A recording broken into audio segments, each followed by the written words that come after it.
The Holy Bible.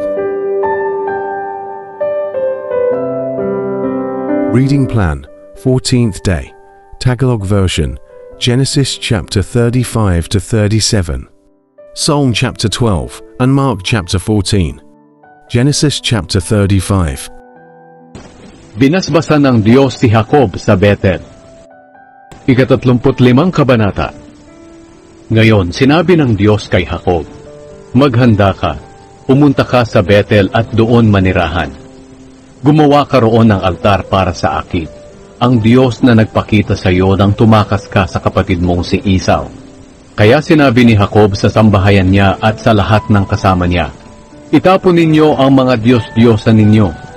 Maging malinis kayo at magbihis ng damit, bilang simbolo ng bago at malinis na buhay. Pagkatapos pupunta tayo sa Bethel, at gagawa ako roon ng altar para sumamba sa Diyos na tumulong sa akin noong nasa kahirapan ako, at aking kasama kahit saan ako pumaroon." Kaya ibinigay nila kay Jacob ang mga Diyos-Diyosa nila, pati na ang mga hikaw nila na ginagamit bilang anting-anting. Ibinaon ni Jacob ang lahat ng ito sa ilalim ng punong kahoy na terebinto, malapit sa Shechem. Nang umalis na sina Jacob, pinagharian ng takot mula sa Diyos ang mga tao sa palibot ng mga bayan. Kaya hindi sila lumusot at hindi nila hinabol sila Jacob. Nakarating sila Jacob at ang mga kasama niya sa Luz, na tinatawag ding Bethel, doon sa Kanaan. Gumawa siya roon ng altar. Tinawag niya ang lugar na iyon na El Bethel, dahil nagpakita sa kanya roon ang Diyos nang tumakas siya sa kanyang kapatid na si Esau. Namatay si Deborah na tagapag-alaga ni Rebecca, kaya inilibing siya sa ilalim ng punong kahoy na terebinto na nasa paanan ng Bethel. Tinawag iyon na punong kahoy na Alon Bakut. Nang umuwi si Jacob mula sa Padan Aram, muling nagpakita ang Diyos sa kanya at binasbasan siya.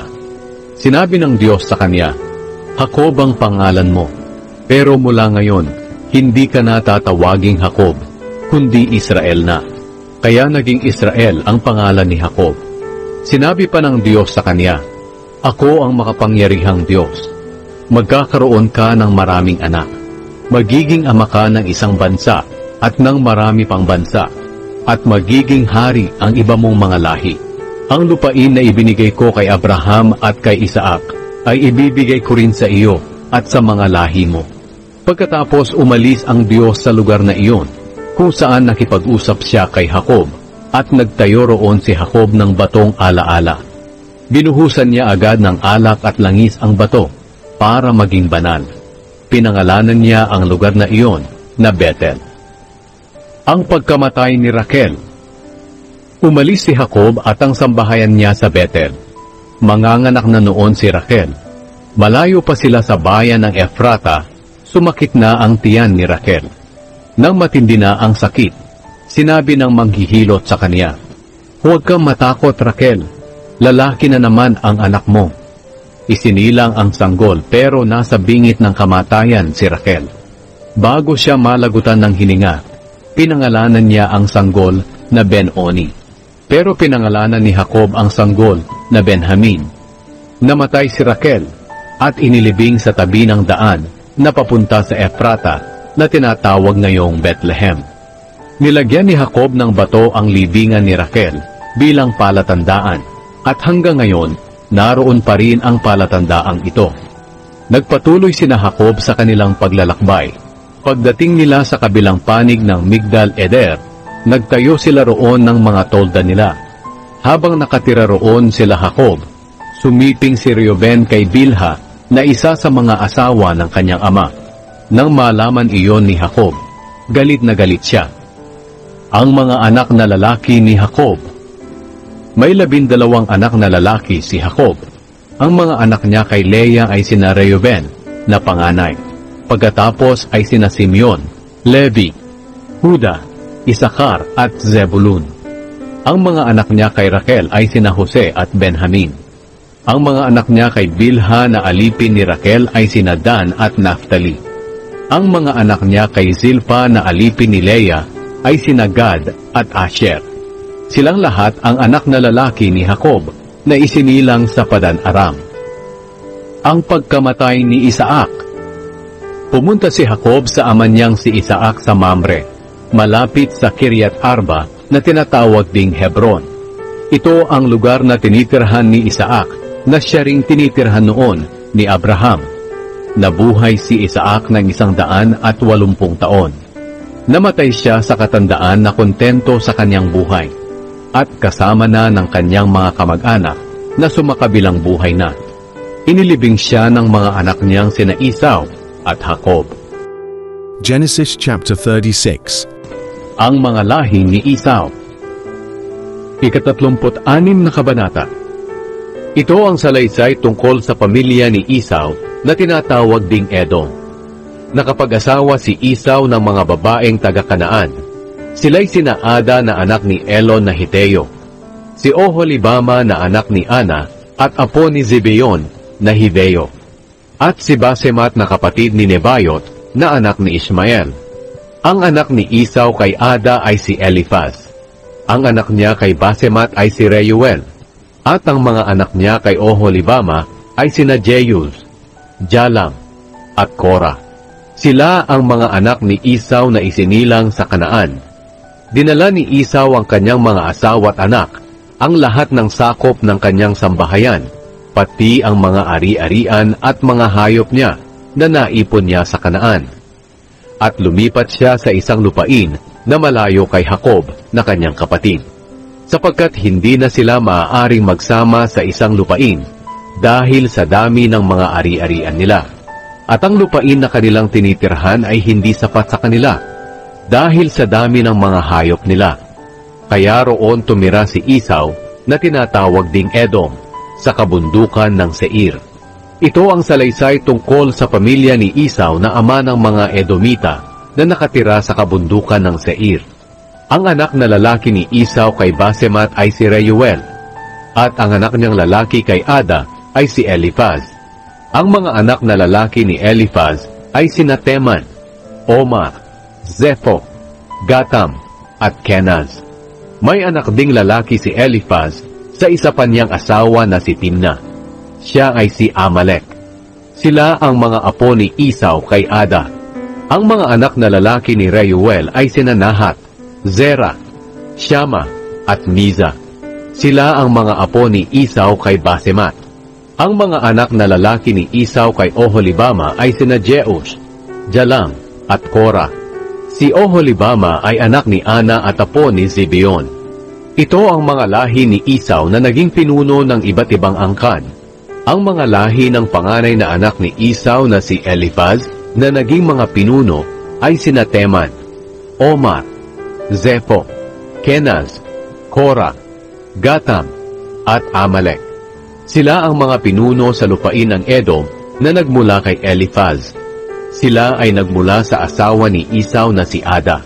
Naging pinuno rin sa Edom ang mga anak ni Reuel na sina Nahat, Zerah, Shama, at Miza. Sila ang mga apo ni Esau kay Basemat. Naging pinuno rin ang mga anak ni Esau kay Oholibama na anak ni Ana. Sila ay sina Jeus, Jalam, at Korah. Silang lahat ang lahi ni Esau na mga pinuno ng Edom. Ang mga lahi ni Seir. Ito ang mga anak na lalaki ni Seir na Horeo na nakatira sa Edom. Si Lotan, Shobal, Zibeon, Ana, Dishon, Ezer, at Dishan. Naging pinuno rin sila ng mga Horeo na nakatira sa Edom. Ang mga anak na lalaki ni Lotan ay sina Hori at Heman. Si Lotan ay mayroong kapatid na babae na si Timna na isa pang asawa ni Eliphaz. Ang mga anak na lalaki ni Shobal ay sina Alvan, Manahat, Ebal, Shepho, at Onam. Ang mga anak na lalaki ni Zibeon ay sina Aya at Ana. Si Ana ang nakatuklas ng bukal doon sa ilang habang nagpapastol siya ng mga asno ng kanyang ama. Ang mga anak ni Ana ay sina Dishon at Oholibama. Ang mga anak na lalaki ni Dishon ay sina Hemdan, Eshban, Itran, at Keran. Ang mga anak na lalaki ni Ezer ay sina Bilhan, Zaavan, at Akan. Ang mga anak na lalaki ni Dishan ay sina Uz at Aran. Ito naman ang mga pinuno batay sa bawat lahi ng mga Horeyo na may pinamamahalaang lupain sa Seir, sina Lotan, Shobal, Zibeon, Ana, Dishon, Ezer, at Dishan. Ang mga hari ng Edom. Ito ang mga hari ng Edom noong panahon na wala pang mga hari ang mga Israelita. Si Bela na taga-Dinhaba na anak ni Beor ay naging hari sa Edom. Pagkamatay ni Bela, pinalitan siya ni Jobab na anak ni Zerah na taga-Bozrah.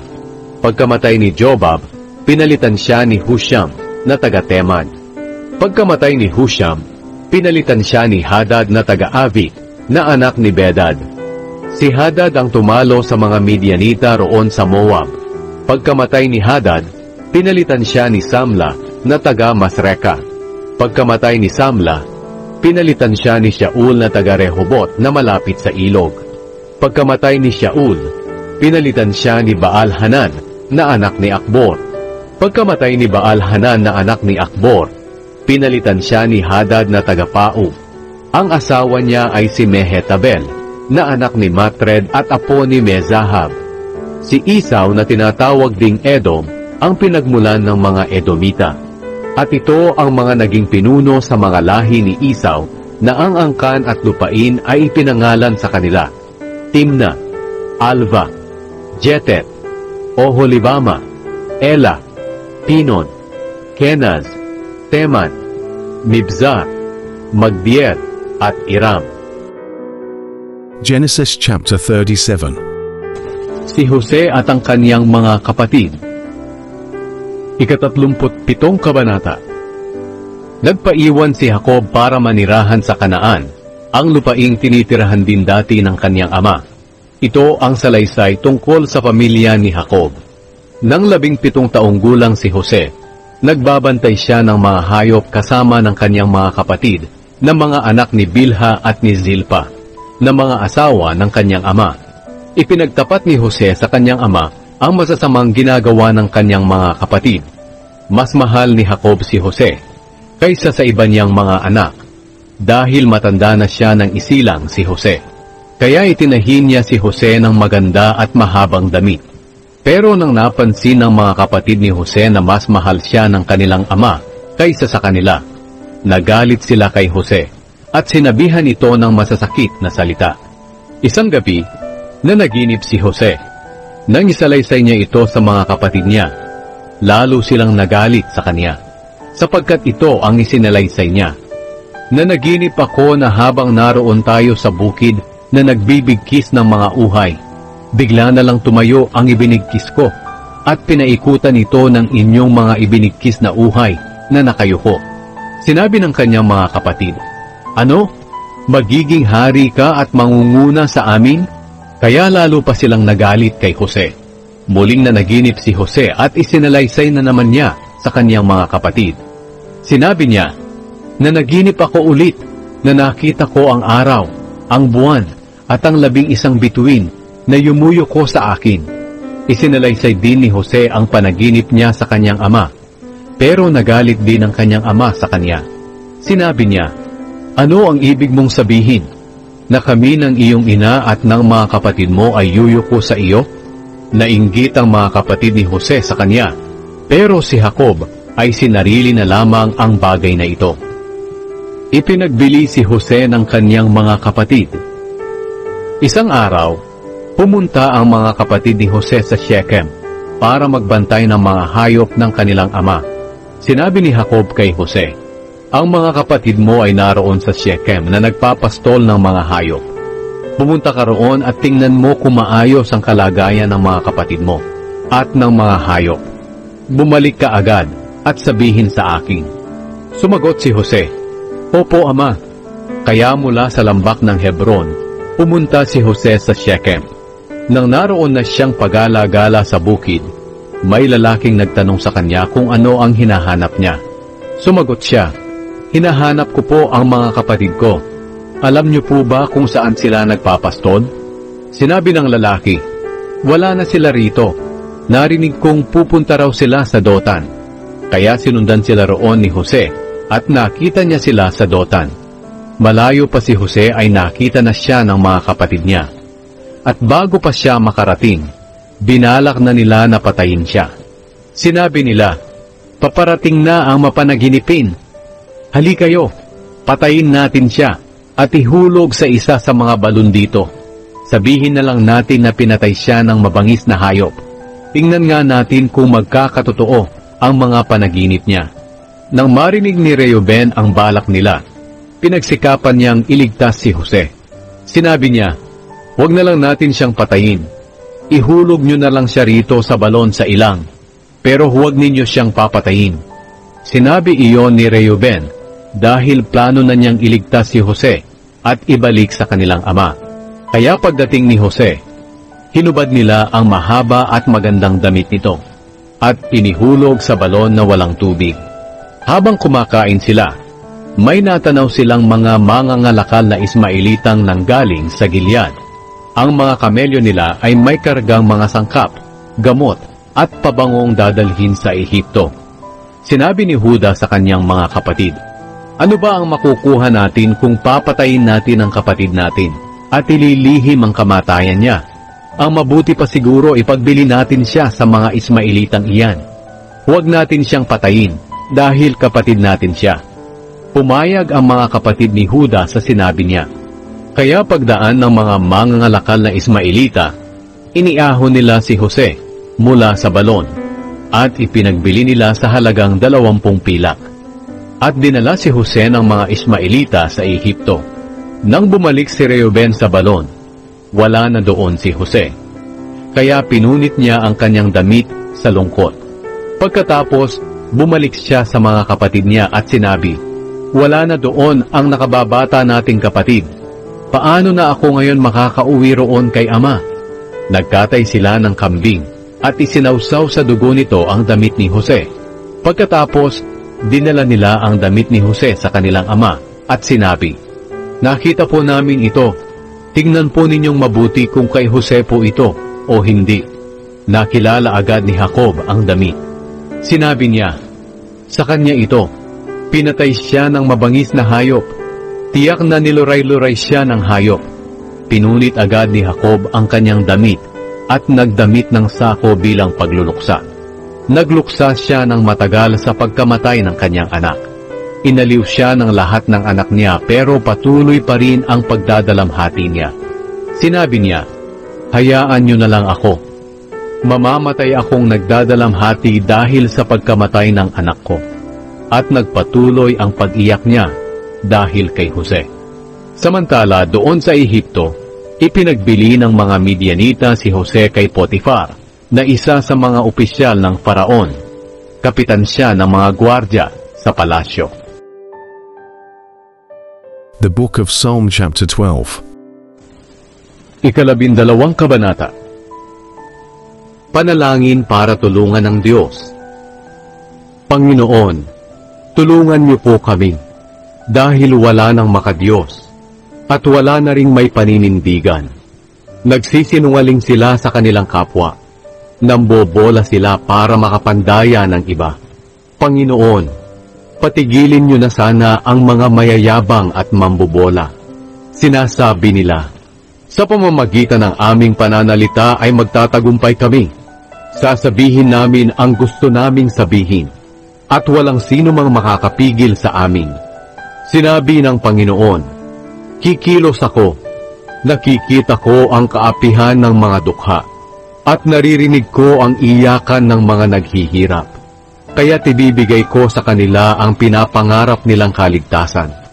Ang pangako ng Panginoon ay purong katotohanan, gaya ng purong pilak na 7 ulit na nasubukan sa nagliliyab na pugon. Panginoon, nalalaman namin na kami ay inyong iingatan, at ilalayo sa masamang henerasyong ito magpakailanman. Pinalibutan nila kami, at pinupuri pa ng lahat ang kanilang kasuklam-suklam na gawain." The Book of Mark chapter 14. 14 na kabanata. Ang planong pagpatay kay Jesus. 2 araw na lang noon bago sumapit ang pista ng paglampas ng anghel at pista ng tinapay na walang pampaasa. Ang mga namamahalang pari at ang mga tagapagturo ng kautusan ay naghahanap ng pagkakataon upang lihim nilang madakip at maipapatay si Jesus.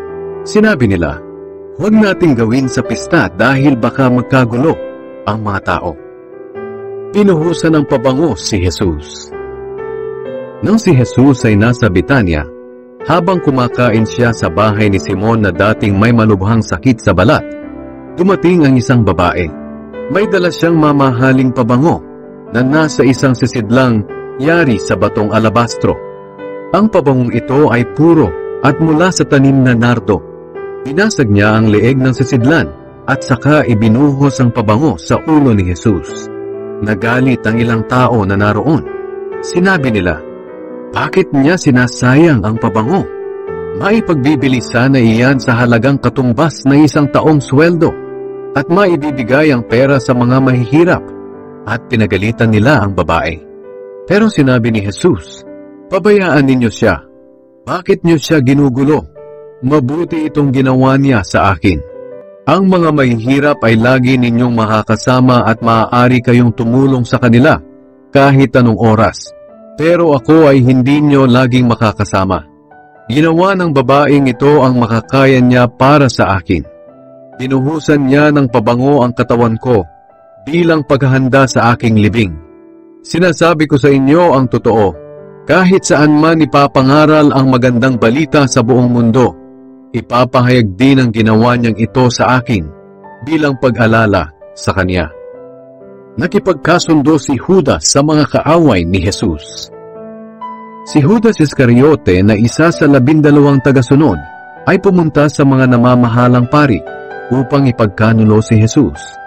Natuwa sila nang malaman nila ang pakay ni Judas at nangako silang bibigyan siya ng pera. Kaya mula noon, humanap si Judas ng pagkakataon upang maibigay si Jesus sa kanila. Ang huling hapunan ni Jesus kasama ang mga tagasunod niya. Dumating ang unang araw ng pista ng tinapay na walang pampaalsa. Ito ang araw na inihahandog ang tupa na kinakain sa pista ng paglampas ng anghel. Kaya tinanong si Jesus ng mga tagasunod niya, "Saan niyo po kami gustong maghanda ng hapunan para sa pista ng paglampas ng anghel?" Inutusan niya ang 2 sa mga tagasunod niya, "Pumunta kayo sa lungsod ng Jerusalem, at doon ay may masasalubong kayong isang lalaking may pasan na 1 bangang tubig. Sundan ninyo siya sa bahay na papasukan niya, at sabihin ninyo sa may-ari ng bahay, ipinapatanong po ng guro kung saan ang kwartong kakainan niya ng hapunan, na kasama ang mga tagasunod niya, upang ipagdiwang ang pista ng paglampas ng anghel.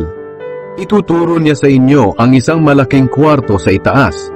Kumpleto na ng kagamitan at nakahanda na. Doon kayo maghanda ng hapunan natin." Umalis ang 2 niyang tagasunod, at nang dumating sila sa lungsod, nakita nila ang lahat ayon sa sinabi ni Jesus sa kanila, at inihanda nila roon ang hapunan para sa pista. Kinagabihan, dumating si Jesus at ang 12 tagasunod. Habang kumakain na sila sa mesa, sinabi ni Jesus, "Sinasabi ko sa inyo ang totoo. Ang isa sa inyo na kasalo ko sa pagkain ay magtatraidor sa akin." Nalungkot sila nang marinig ito, at isa-isa silang nagtanong sa kanya, "Hindi ako iyon, di po ba?" Sinabi ni Jesus sa kanila, "Isa siya sa inyong 12 na kasabay kong nagsasawsaw ng tinapay sa mangkok. Ako na anak ng tao ay papatayin ayon sa sinasabi ng kasulatan. Ngunit nakakaawa ang taong magtatraidor sa akin. Mabuti pang hindi na siya ipinanganak." Huling hapunan ni Jesus. Habang kumakain sila, kumuha ng tinapay si Jesus. Nagpasalamat siya sa Diyos at pagkatapos ay hinati-hati niya ito at ibinigay sa mga tagasunod niya at sinabi, "Kunin ninyo at kainin. Ito ang aking katawan." Pagkatapos, kumuha siya ng inumin, nagpasalamat sa Diyos at ibinigay sa kanila, at uminom silang lahat. Sinabi niya sa kanila, "Ito ang aking dugo na ibubuhos para sa maraming tao. Ito ang katibayan ng bagong kasunduan ng Diyos sa mga tao. Sinasabi ko sa inyo ang totoo. Hindi na ako muling iinom ng inuming mula sa ubas hanggang sa araw ng paghahari ng Diyos. At sa araw na iyon, iinom ako ng bagong klase ng inuming. Humawit sila ng papuri sa Diyos at pagkatapos ay pumunta sila sa bundok ng mga olibo. Sinabi ni Jesus na ikakaila siya ni Pedro. Sinabi ni Jesus sa mga tagasunod niya, "Iiwan ninyo akong lahat, dahil sinabi ng Diyos sa kasulatan, papatayin ko ang pastol at magsisipangalat ang mga tupa. Ngunit pagkatapos na ako ay muling mabuhay, mauuna ako sa inyo sa Galilea." Sinabi ni Pedro kay Jesus, "Kahit iwanan po kayo ng lahat, hindi ko kayo iiwan." Sinagot siya ni Jesus, "Sinasabi ko sa iyo ang totoo, bago tumilaok ang manok ng pangalawang beses ngayong gabi, 3 beses mong ikakaila na kilala mo ako." Pero iginiit pa rin ni Pedro, Hindi ko kayo ikakaila, kahit napatayin pa akong kasama ninyo." At ganoon din ang sinabi ng iba pa niyang kasamahan. Nanalangin si Jesus sa Getsemane. Pagkatapos, pumunta sila sa isang lugar na tinatawag na Getsemane. Pagdating nila roon, sinabi ni Jesus sa kanila, "Maupo kayo rito habang nananalangin ako." Isinaman niya sina Pedro, Santiago at Juan sa di kalayuan. Balisang-balisa at nababahala si Jesus. Sinabi niya sa kanila, "Para akong mamamatay sa labis na kalungkutan. Dito lang kayo at magpuyat." Lumayo siya ng kaunti, lumuhod sa lupa at nanalangin na kung maaari ay huwag na niyang danasin ang paghihirap na kanyang haharapin. Sinabi niya, "Ama, magagawa niyo ang lahat ng bagay. Kung maaari, ilayo niyo sa akin ang mga paghihirap na darating. Ngunit hindi ang kalooban ko ang masunod, kundi ang kalooban ninyo." Binalikan ni Jesus ang 3 niyang tagasunod at dinatnan silang natutulog. Sinabi niya kay Pedro, "Simon, natutulog ka ba?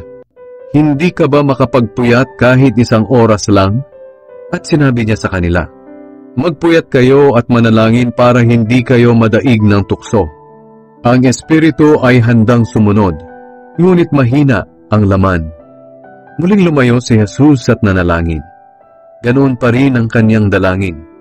Pagkatapos, muli niyang binalikan ang mga tagasunod niya at nadatnan na naman niya silang natutulog dahil antok na sila. At nang gisingin sila ni Jesus, nahiya sila at hindi nila alam kung ano ang sasabihin nila kay Jesus. Sa ikatlong pagbalik ni Jesus, sinabi niya sa kanila, "Natutulog pa rin ba kayo at nagpapahinga? Tama na iyan. Dumating na ang oras na ako na anak ng tao ay pagkakanulo sa mga makasalanan. Tayo na. Narito na ang nagtatraidor sa akin." Ang pagdakip kay Jesus. Nagsasalita pa si Jesus nang biglang dumating si Judas na isa sa 12 tagasunod. Marami siyang kasama na armado ng mga espada at pamalo. Isinugo sila ng mga namamahalang pari, mga tagapagturo ng kautusan, at ng mga pinuno ng mga Hudyo. Ganito ang palatandaan na ibinigay ng traidor na si Judas sa mga huhuli kay Jesus. "Ang babatiin ko sa pamamagitan ng isang halik ang siyang pakay ninyo. Dakpin ninyo siya at dalhin, at bantayang mabuti." Kaya nung dumating si Judas, agad siyang lumapit kay Jesus at bumati, "Guro!" Sabay halik sa kanya. At dinakip agad ng mga tao si Jesus. Bumunot ng espada ang isa sa mga tagasunod ni Jesus at tinaga ang alipin ng punong pari at naputol ang tainga nito. Sinabi ni Jesus sa mga humuli sa kanya, "Isa ba akong tulisan? Bakit kailangan pa ninyong magdala ng mga espada at mga pamalo para dakpin ako? Araw-araw ay nasa templo ako at nagtuturo, at naroon din kayo. Bakit hindi ninyo ako dinakip? Ngunit kailangang mangyari ito upang matupad ang sinasabi ng kasulatan tungkol sa akin." Iniwan siya noon din ng mga tagasunod niya at nagsitakas sila. May isang binata roon na sumunod kay Jesus na nakabalaban lang ng telang linen. Dinakip din siya ng mga sundalo, pero nakawala siya at tumakas ng hubad dahil nahawakan nila ang kanyang balabad. Dinala si Jesus sa korte ng mga Hudyo. Dinala nila si Jesus sa bahay ng punong pari. Nagtipon doon ang lahat ng namamahalang pari, mga pinuno ng mga Hudyo, at ang mga tagapagturo ng kautusan. Sumunod din doon si Pedro, pero malayo-layo siya kay Jesus. Pumasok siya sa bakuran ng bahay ng punong pari at nakiupo sa mga gwardya na nagpapainit sa tabi ng apoy. Doon sa loob, ang mga namamahalang pari at ang lahat ng miyembro ng korte ng mga Hudyo ay nagsisikap na makakuha ng mga ebidensya laban kay Jesus upang mahatulan siya ng kamatayan. Pero wala silang makuha. Marami ang sumasaksi ng kasinungalingan laban kay Jesus, pero magkakasalungat naman ang mga sinasabi nila. May ilang sumasaksi ng kasinungalingang ito laban kay Jesus. Sinabi nila, "Narinig po naming sinabi niya, gigibain ko ang templong ito na gawa ng tao, at sa loob ng 3 araw ay magtatayo ako ng ibang templo na hindi gawa ng tao." Pero hindi rin magkakatugma ang sinasabi nila. Tumayo sa gitna ang punong pari at tinanong si Jesus, "Wala ka bang maisasagot sa mga paratang na ito laban sa iyo?" Hindi sumagot si Jesus. Kaya tinanong siya muli ng punong pari, "Ikaw ba ang Kristo na anak ng kapuri-puring Diyos?" Sumagot si Jesus, "Ako nga, at ako na anak ng tao ay makikita ninyong nakaupo sa kanan ng makapangyarihang Diyos. At makikita rin ninyo ako sa mga ulap na paparating dito sa mundo." Nang marinig ito ng punong pari, pinunit niya ang kanyang damit sa galit at sinabi, "Hindi na natin kailangan ng mga saksi. Narinig ninyo ang paglapastangan niya sa Diyos. Ano ngayon ang hatol ninyo?" At hinatulan nila si Jesus ng kamatayan. Dinuraan siya ng ilang naroon. Piniringan din siya at sinuntok at tinanong, "Sige nga, hulaan mo kung sino ang sumuntok sa iyo?" Pagkatapos, kinuha siya ng mga gwardya at pinagbubugbog. Ipinagkaila ni Pedro na kilala niya si Jesus. Nang si Pedro ay nasa loob pa ng bakuran, dumaan ang isang babaeng utusan ng punong pari. Nang makita niya si Pedro na nagpapainit malapit sa apoy, tinitigan niya ito at sinabi, "Kasama ka rin ni Jesus na taga Nazaret, hindi ba?" Pero itinanggi ito ni Pedro. "Hindi ko alam ang sinasabi mo." Pagkatapos, umalis siya roon at pumunta sa may labasan, at noon din ay tumilaok ang manok. Nakita na naman siya roon ng babaeng utusan, kaya sinabi ng babae sa mga taong naroon, "Ang taong iyan ay isa rin sa mga kasamahan ni Jesus." Pero muling itinanggi ito ni Pedro.